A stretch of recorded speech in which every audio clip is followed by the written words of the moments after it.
Hello there, kia ora. It's impossible to measure social cohesion in a way that gives us a result that says specifically, this is how cohesive society is right now. But there are a range of tools and markers that can be used to give an idea as to where things stand. Here in Aotearoa, one of those tools is the Stats NZ biannual research piece called the General Social Survey. Every second year, Stats NZ find out how satisfied we are with our lives. And while this year's overall satisfaction score is on par with the last survey, well, there's been some significant drops in some key social cohesion areas, like how safe people feel.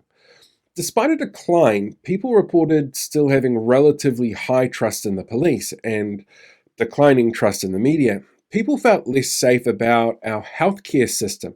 They had lower levels of trust in the courts, they felt less safe out at night, and they had tanking levels of trust for our parliament. I wonder why that might be. And people also reported feeling far more concerned about crime than they did in 2021.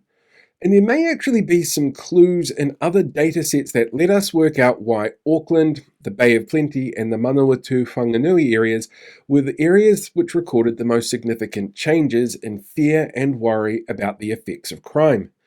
And there is an interesting connection amongst all three of those regions.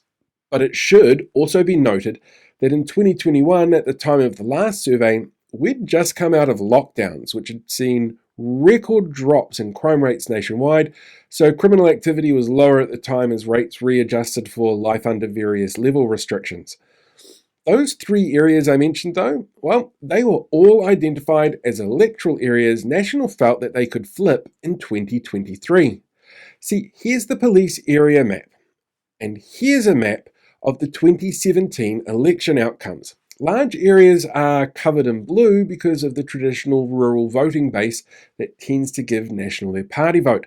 The deeper the blue, the higher percentage those electorates gave their party vote to National. In 2020, we see a clear shift. Not only does Labour win seats in the Bay of Plenty and Whanganui and around the Manawatu, but the percentage of National Party votes dropped from those deep blue areas from 2017. But the 2023 election saw them return to a dark blue. National and right-wing parties in general like to campaign on tough-on-crime rhetoric that criminal justice experts call fearmongering. They do this by cherry-picking crime data, and the media tends to amplify that, which is what we saw when there was that whole crazy ram raid frenzy going on, when the media blew the problem way out of proportion when the actual numbers were in decline. Crime and punishment were key messaging elements used by National Party to woo back their voters in 2023. And the way this works best is by creating fear around rampant, out-of-control crime. And ram raids was one of the most used criminal activities to do this. The reality is that in the three regions showcasing the biggest change of fear factor around crime, well, crime rates over the period of the survey were in decline or remaining steady, which means that perception of crime was higher than the reality, which means something was driving that perception. Here, let's take a look at an example. These are all headlines from mainstream media in the lead up to the election on the existential horror of ram raids. Fear-inducing dramatic language that implies a major crisis. In fact, this story even had statistics about the dramatic rise of ram raids. Look, it's really dramatic.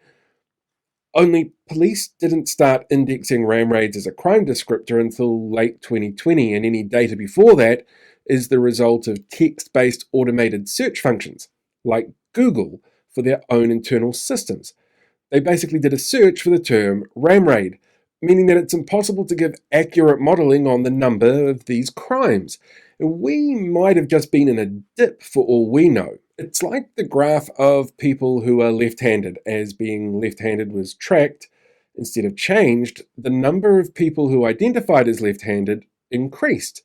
In a graph form, it looks like a rise, but it's not really. It's just the result of changing data sets that better reflect the reality of the situation.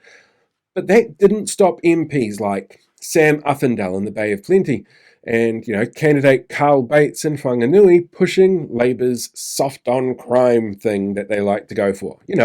Labour bad, National strong, for over a year before the election and during the collection period of the Stats NZ research collection dates. Now, there is a bit of an irony here, though, in that perhaps those who feel most concerned and less safe because of crime should be concerned. Criminal justice and policy experts keep saying this government's policies are actually drivers of criminal behaviours. The fear-mongering used in the last election, especially in areas that research shows are incredibly concerned on this topic, well, they're the ones that are going to be hit the hardest by the very dumb on-crime policies that they voted for.